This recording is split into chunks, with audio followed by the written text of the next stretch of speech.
This is Jimmy. And Scott. And this is the Lead Domino podcast powered by MDP Lacrosse. On this podcast, we will be discussing with athletes, coaches, and other professionals what specific mental techniques they utilize to prepare, compete, and recover. These are the questions that fascinate us, and we want to hear what our guests do to be their best mentally. And hopefully, you get a little something out of these episodes to help move you forward. On today's episode, we host Corey Winkoff. Corey is a Long Island native and attended and played lacrosse at Cold Spring Harbor High School. After high school, Corey attended and played lacrosse at the University of Pennsylvania. Corey shares the values that were instilled in him at a young age and how they have set him on a course of curiosity and exploration. What's it like running a business with your father? We talk about it. What does passion, reliability, and grit mean to Corey and FLG? We talk about that too.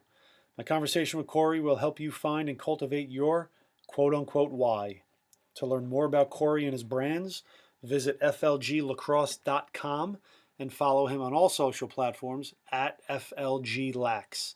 Also, be sure to check out the Long Island Lacrosse Journal. It's your source for Long Island lacrosse news and updates. Visit lilaxjournal.com and on social at lilaxjournal. And follow their live stream show Beyond the Game at byglacrosse.com.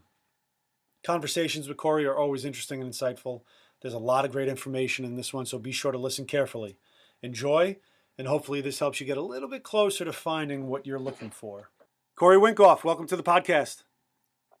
Jimmy, it's great to be here, man. Thanks for having me on. Yeah, thank you. Thank you for making time. I'm excited to have our conversation and learn about what you're doing and how you do the things that you do.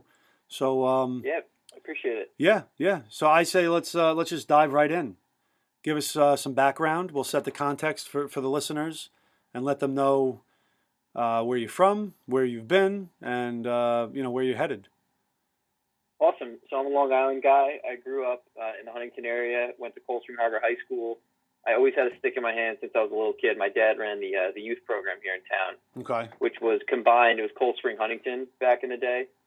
So he started like the K2 program when little kids weren't running around as much with sticks. They started in third grade, and he felt the need to just kind of teach the game before kids started like going and playing in youth programs and playing games. And sure, he was super passionate about that. So that's kind of that's when I first picked up a stick and learned about the sport. And I was introduced and met a lot of friends, from literally from first grade, kindergarten on, through lacrosse, which is something that really left a strong impression on me. So anyway, growing up on the island, it's embedded into the culture. So there's kids with sticks all over the place. There's a lot of relationships to be built through the sport, which always interests me and fascinated me. It was really one of my fondest memories growing up was, just playing on teams with kids who were from towns with different backgrounds, different family dynamics, different socioeconomic status. It's like, I love that aspect of how the sport just kind of like, it just kind of like weaved me and led me, throughout these different towns around the island that I feel like I never would have explored if I didn't have a stick in my hand and kind of be a part of those things. So that was, that was like the club side of things. And then the high school side of things, I was talking to a college coach about this the other day, and there's something so unique about just kind of like being plopped in a specific town and being like, okay, you got to like make friends, you got to like figure it out. You got to, you got to navigate school. And then, those friends and the relationships you build, it's like, you guys got to work together since, from the time you're like 6 years old to the time you're like 17 and build something. Yeah. And like, it's kind of unique because, you're really thrown into something and you have like a specific bubble, so to speak, or environment that you kind of just have to work through. And it's like, whoever is in your class or in your school, it's like, those are the people you got to work with. Like, you can't just be like, all right, I'm not really liking this, I want to go somewhere else. It's like, you got to have to figure it out. Or at least that's how my dad and my mom tried to approach me handling certain situations as I grew up in public school. So, go ahead. You touched on it as far as like some of your fondest memories are just the relationships, and that's always like a key point for everyone who goes through athletics, especially lacrosse. But you're right, like in a public school system, it's like, this is what we got. Cold Spring Harbor being on like the smaller end of the public schools as far as attendance. And it's like, well, this is what we got. So we're going to work together and we're going to be good. And there's no other options, right? So it sounds like your parents really instilled just valuing relationships as something like very important. Yeah, exactly. And sometimes relationships are not like that smooth. And like, Sure. if you're going through something with a friend, like for example, they're just acting selfishly, and like you go over their house and you're hanging out, and like they only want to do what they want to do, and they're just like they don't even acknowledge that someone else is there. Right. Like, the answer wasn't always necessarily like don't be friends with that kid. It was kind of like, hey, like work through that and communicate it, because that might be like your starting lefty attackman. That's gonna help you go win a state championship one day. Like, yeah. And lacrosse is always so important to me. It's like I wanted to hold on to those relationships. I didn't want to run from them, because I wanted to be successful in something I loved, which was lacrosse, and I wanted to learn how to work through relationships with people that maybe I was just kind of kind of fell into, which is interesting and taught me a lot. And yeah. I think it all started going back to first and second grade when my dad was running the youth program. I'll never forget, like, my skills were always a little more advanced just because I was playing in the backyard with my dad, and like Sure. I always had a stick in my hand. But when I would throw a pass to like a beginner, a kid who picked up a stick, I would kind of lob the ball to make it easier on him to catch it. Right. My dad would always say, like, throw the ball the right way to him. Like, you're not really helping him by just lobbing the ball to him. Like, you want him to be on your level one day. Like, hold him accountable. Yeah. Hold him to a high standard, and continue to throw that pass and continue to work and build a relationship with that kid, but do it the right way. And I think that was just something that ever since I was little, he kind of instilled in me. But that makes a lot of sense, because really, I mean, both of you could get worse because you get used to throwing what, quote unquote lazy passes or lob passes, and then that kid's not challenged, right? So he might have like a false sense of security thinking, oh, I'm good. Like, I'm getting really good. And it's like, come game day, Corey's coming through and zips a pass through, and the kid like gets hit in the head, and he's like, "Oh, it's not like practice." Exactly. Yeah. And it's the same thing off the field, right? As you get older and you get confronted with like more difficult situations, like off the field, you might be at a party or something like that, or you might have a friend that maybe acts a certain way around a group of people, and you kind of change who you are around them to try to like fuel that particular personality, which is really detrimental to the group. And instead, I always kind of stood up and said, like, I'm not going to change who I am. I'm going to address the way this person might be behaving because it's negatively affecting everyone around them. So it really does all kind of tie together. Like that mentality of not lobbing passes really ties into, leadership on and off the field. It ties into relationship building, communication, all these things that are really so important as kids kind of grow up through college, graduate, and then move on to, become young professionals. So that's a great insight. That's definitely a great insight. Yeah. So anyway, that's kind of like my high school makeup. So I moved on. I went to the University of Pennsylvania, where I played lacrosse there. One thing that was kind of unique about my situation there, which I liked, I got to play for two head coaches, 2 years for one coach who recruited me, and then 2 years for another. So Brian Volker had recruited me and then took the Drexel job after my sophomore year. And then Mike Murphy came in, who's the current head coach there. And I got to experience like two different styles, two different guys guiding programs in different ways. And that was just, listen, the consistency wasn't there. And, I didn't get a chance to maybe go and knock on the door at a Final Four or win a conference championship. But I got to, experience so many different things in such a short period of time and work under so many great men and learn so many things. So, you can't really replicate that or I don't want to change that because I really did get a lot of that experience. So that was really awesome. It was a cool thing to be a part of. Yeah.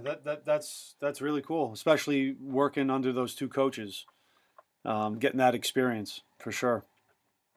Yeah, absolutely. And, they both brought different types of personalities to the team. They both kind of managed and ran the team in different ways, maybe recruited different types of people, but I still learned a tremendous amount of, from both people. And obviously I'll never disrespect the opportunity that Coach Volker had given me to even get that opportunity to go to that school and experience it. So it was pretty cool. I mean, if I mentioned my college experience, if there's one thing I took away, I think I've never worked so hard in my life. So, when you're getting these academic demands and you're being treated as an equal to some of the smartest people around the world, Yeah. and then you're getting those same demands on a sporting field, on the athletic field, in this case it was lacrosse, there really is no room for excuses. There's no wiggle room.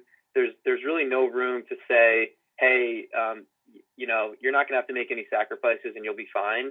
It really was the opposite of that. So I think by getting challenged, in so many ways, in so many different areas of my life, it really prepared me for the real world. I just graduated not knowing what I wanted to do, but I graduated knowing like I'm kind of prepared for anything just based on how hard I work. So that was a pretty rewarding experience just based on the difficulty, I think. Yeah, it's a pretty good feeling knowing that you don't know what you want to do, but you feel prepared for it. That's a special feeling.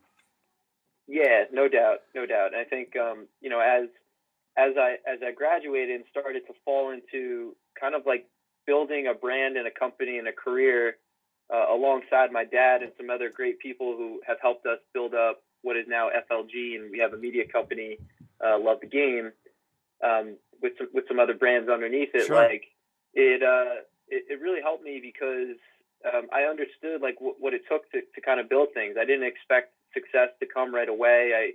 I really didn't take shortcuts. I knew that it was going to take not a typical 9-to-5 work schedule to get things done. Yep. And I was prepared for that. Now, did I know where everything would end up and where it would go? Like I still don't know that answer, Right. but at least I know there's a certain standard of work ethic that comes along with building something the right way and making it something people want to be a part of. Sure.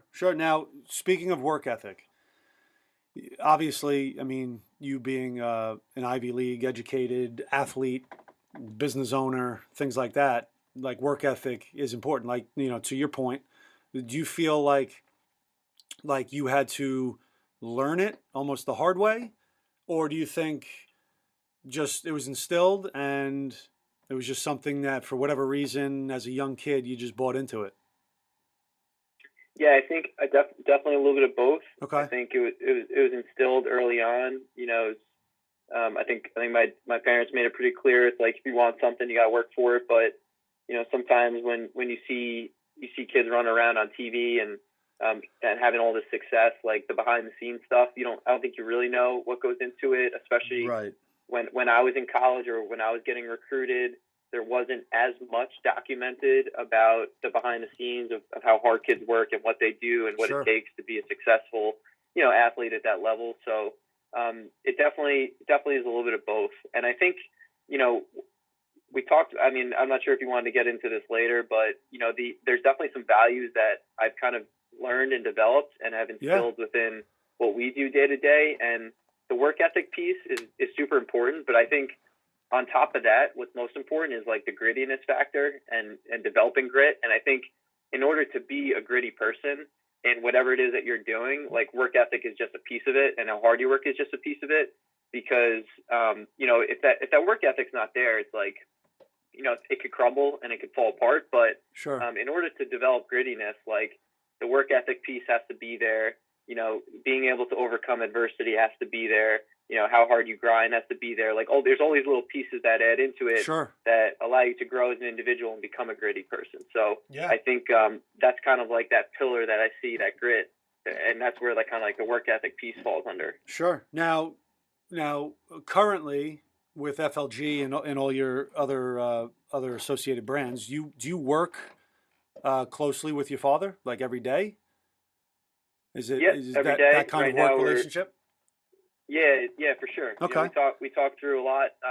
There's always those days where like we're both so busy and we have to catch up in some obscure way that night or the next day. But there's a lot that we talk through and work through. I think it's because we kind of have the same core values. Sure. I think, and those core values besides grit is definitely passion and just being reliable as people. So Right. because we share those three things, it's very easy for us to work through issues, even if we don't see eye to eye on them, because at the end of the day, what we value is the same and it's there. Right. So a lot of the other stuff ends up becoming kind of like superficial, and we end up working through it anyway because it doesn't matter who's right or wrong or whose idea we decide to go with. Yeah. At the end of the day, we stay true to like what's most valuable to us and our company, and it allows us to work through things fairly quickly and successfully. Yeah, yeah. No, that makes sense because when you were just talking about that, it just struck a chord with me because I'm like, all right, we've already hit on relationships, which is super important. We've already hit on, your upbringing and the values that your parents have instilled. And now it's unique because now you work closely with your father. And obviously there's going to be some tense moments and some big decisions to be made. And as you talk about passion and grit and work ethic, it's like, all right, well, just like a team, right? Like everyone doesn't have to be the same. They have to kind of be headed in the same direction, but you can lean on, this guy for, one thing, and this guy kind of leads the charge in this area, as far as values and personality types. Like, Yep. do you see? Obviously, your father's the one who instilled it in you. Do you see any differences in the positive way? Like, as you guys are moving in the same direction, do you feel like your grittiness might be a little bit different, or your passion might be a little bit different, and that's really what allows you guys to grow and like stay agile through the whole landscape? Yeah, well, I think how we approach like our values, they're pretty similar. Like we try to match each other's intensity and passion Yeah. about everything that we do. Yeah. We try to match each other's grittiness. We try to be as consistent, and I use reliability, but underneath that you have like consistency, dependability, credibility, like all those things that kind of tie into one another. Like we try to match each other on all those things, and I think it allows us to push one another and grow. And it's not just us; we demand that of the people that work for us. So we have other full-time people that are, that fit those core values. We have interns that come through and work for us, and we guide and we we help develop, etc. They they have to have those same core values, and if they're not there, we try to get them to push themselves to be where we are, because Right. if we're not doing that, just like you may not have done, like let's say you're coaching and you're running your COMAC program, and there's certain guys that maybe are lagging in things that are really important to the success of whatever it is that you're trying to accomplish. Yeah. You're not just going to kind of like say, hey, like you got to leave the team, or we're not just going to stop giving you attention. We're going to say, hey, what can we do to work together to make sure that you're matching what everyone else is matching, because Right. this is important to us, and we Correct. all want to head in the same direction. Yeah, yeah. And it's funny that you bring that up because when I was at COMAC, like our slogan, like our three pillars were respect, inspire, and support. And I would always tie that in even to gameplay. And there's one example where, really good defenseman took it easy on a kid who, just didn't take lacrosse as serious. He worked his butt off and he deserved to be on the team, but, he wasn't looking to play in college. He wasn't really looking to make this, his future. Mm-hmm. And that defenseman took it easy on him. And I blew the whistle. I brought them both in. I'm like, yo, you're not respecting the game. You're not respecting him right now. And he's like, huh? Mm-hmm. He's looking at me like, come on, coach. Like, Yeah. I'm like, no. He'll get a lot more if that ball's on the ground and then has to fight for a ground ball than for him to just run by you. Yeah. And it's exactly like what you're saying. You set that standard, and then, people, Yeah. people Well, I strive to respect meet that. it.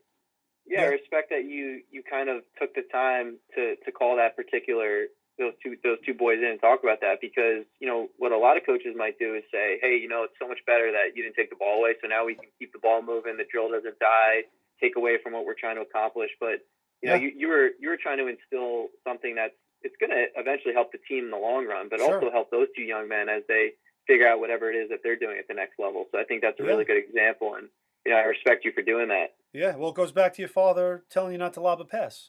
It's the Sure. same exact thing, And that's I love that. I love that. So, all right. So now in your current role, I mean, you got a lot going on. You just said teams, events, media company. So I mean, I'm sure you're super busy all the time. Do you have what I'm interested in? Do you have any internal systems for, like, I don't know, let's say after your summer season where all your teams are now on vacation, let's say, like your short little off season. Do you guys do things that wrap up the season, whether it's for coaches, employees, or with players, like a debriefing, like a decompression? Yeah, definitely. There's, it's tricky because unlike maybe running like a college lacrosse program or maybe like a specific team, regardless of the level, you have so many different types of areas of the business. Yeah. You might have a fourth grade girls team, but then you also have like a recruitable boys team. Sure. You might have run a couple youth tournaments, but you also have you also have some big recruiting tournaments. Yeah. There's you have like you're covering some high school games, but you have college teams that are need some exposure locally. So Sure. What we definitely do, I think, when we have quiet time, besides definitely catch up on family time, which is important, and I think one of the silver linings of what's going on now is being able to do that, maybe a little bit earlier than we typically do, which has been great, and I'm trying to take advantage of it when I can. Yeah. But at the same time too, we always are looking how to kind of organize and progress our business, and I think when things kind of settle down, the season ends, that's definitely time to do that. So we sit down, we have a passionate team we're kind of lean and we're mean, and like we try to sit down and talk about and reevaluate ways to do things better and to continue doing more things that are working, etc. So that's definitely something that we do. Yeah. So within those meetings, it's obviously there's probably some real talk, like let's throw out the ideas, what works, what doesn't, what can we improve, what should we change. You go through all those steps in some sort of system like that. Yeah, definitely. You can go for events, in our events team, you go event by event. Yep. We're big on feedback. So we love when our customers and our clients and people we do business with kind of give us feedback and tell us what we do. We'll analyze and evaluate what we like based on that feedback and what we feel as though is not really going to help us. Sure. And then we do the same thing with our select teams and our families. We have a leadership council of people that we lean on that give us great advice on how to advance our program and create a better experience and create more value for our families. Oh, that's so cool. We do that on the select side of things. So leadership council being like players or parents or outside people? We kind of do it by families. So, okay. There's definitely, I think in any program, and I'm sure you experience the same thing, like as a high school coach and even as a college coach, like a lot of times if you have a kid, or in our case, we might have four or five kids in our program, all from the same family, yep. who, just kind of get it and are thinking about the big picture and also are concerned maybe not just about themselves, but their whole team and the program as a whole. We try to bring those families in and put our heads together a little bit and try to work through maybe some common issues and just develop and grow. And I think by leaning on those people, just like I'm sure you did with some of the families or even kids that you coached up, yeah, you get some great insight that maybe you don't normally see as a coach or as a program director or as a owner of a company, just because you're running in a million directions and right. You're getting pulled in a million ways, and also you might maybe not see things the same way for whatever reason. So that's kind of why we approach things that way, and that's why cool. we kind of have that. Yeah, that's cool. Yeah. I'm also big into feedback. I'm always asking people, what are your thoughts? Things like that. So yeah, that's really cool that you guys do that. And I'm sure the families love it because they get a little more, sense of ownership in what's happening, which is cool. Yeah, they do. And listen, at the end of the day, they want their kids to be happy and have a great productive experience. And, if there's a group, if there's people leading an organization that their kids are a part of and they're asking just for their advice, that simple act, whether we act on it or not, I think it does definitely create a sense of ownership. But I think most importantly, which is something I kind of wanted to tie everything together with, it creates a sense of trust. Yeah. And I think based on our core values, we do develop that trust, and that might be with someone that follows us or someone in our club or maybe someone, a high school coach or a college coach we have a relationship with. It creates trust within our own company. And I think trust is everything. And I think if you can build that, and even like the overarching goal is to create a brand that people trust. Sure. I think if you do all these little like micro actions and steps towards whatever it is your goal might be in whatever area your company is, whatever department of your team is in, I think it can create long-term success, which is really what it's about.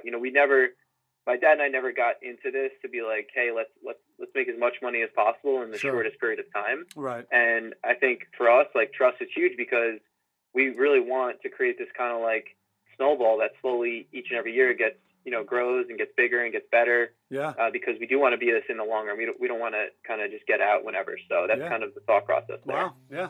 That makes a lot of sense.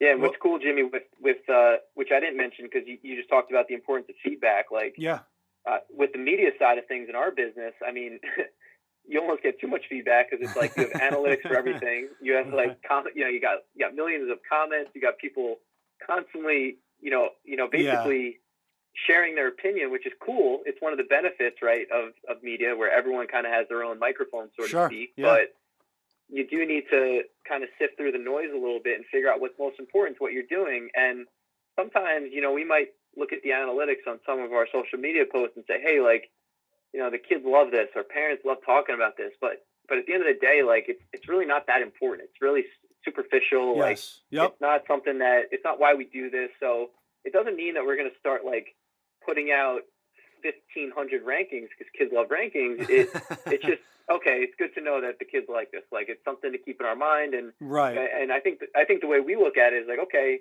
because a lot of people like this and there's a lot of people that are into this, we need to do the best possible job getting this right next time. And it's not like, hey, let's do more and more. Let's get better and better. So that way, again, you build that trust and you have that reliability when people say and they see your brands and they're like, okay, like these guys are trying to get it right, even if that may not be the case 100% of the time. Yeah, I spent some time, with our training stuff. I spent some time on an Instagram post. I'm like, all right, this is a good one, and it doesn't get as many likes or comments as something else that I just kind of threw out there. And I'm like, that's interesting. And that goes to your point. Like, sometimes you're in it, your head's down, you're working, and you're like, oh, this is a good one. And then they're like, that's just not what gets the response. But to your point, it's really what your goals are and where you're heading, which is the most important thing. That's exactly right. And listen, timing's everything. Like, I also think people in general, as they look to like develop kids, if you're a teacher or coach, or if you're a business owner or you're running a club, it's like, you got to be agile too. You got to like be able to change your approach if it is something that's not, completely, if it's not at the core of your business, or if it's not like a specific value. Like, you got to be able to maybe close the book and move on to something else if something's not working, or if an opportunity comes up, you got to be able to take it and take advantage of it. Just one short example is, on our FLG Instagram, right now I've spent every day I'm posting a different backyard drill. Like, you might have, a third of an acre, or you might be on 5 acres. Like, you should still be able to do these drills in your backyard. And I'm doing that because, like, right now, like, that's really the only way kids are going to get better. Like, you can't lean on your teammates. You can't lean on a team practice. You can't go to a clinic. You can't go to a prospect day. Like, there's so many things you can't do, but it's like, okay, well, what can you do? And I think providing that on a daily basis creates value for the people that are following us, whether they're in our program or not. Yeah, and no doubt. That's really, that's something that's important. And I think that's something that people should try to do frequently. So that way, you're helping, as opposed to just doing what you always do. Sure. Yeah. Yeah. No doubt. I believe in that 100%. But listen, man, I appreciate your time. You gave tremendous insights, a lot really to sift through. We could talk for hours, but we'll wrap it up. So before we leave, just let everybody know where they can find you, where they can learn more about you. Absolutely. So, just one last point here, Jimmy, which I think is just kind of worth noting, kind of like you mentioned the why, which I think is a great kind of question. And for us, like, we just try to live our life just exploring, teaching kids not just how to lead, but also follow the right way, experimenting, understanding the importance of balancing things in your life, enjoying, everything that you do. And we really do that through the sport of lacrosse. So I think, like, it's, we always feel as though it's the greatest game on 2 feet, and we're just so lucky to have it like a part of what we do. But that's kind of like our why. If people kind of ask, like, what's the deal with those guys? Like, what, who are those FLG people? And I think, hopefully you guys can help us convey that message. Just because I do think it's a great question, and it's something that we explore, every day. But we do a lot of stuff in the media, so you can follow us on Instagram. We're at FLG LAX, and then we also run the LI Lax Journal, which is a source for Long Island lacrosse, which is pretty cool. It's growing and expanding. We're doing different things there, which is pretty fun. And much needed. It's been a great source.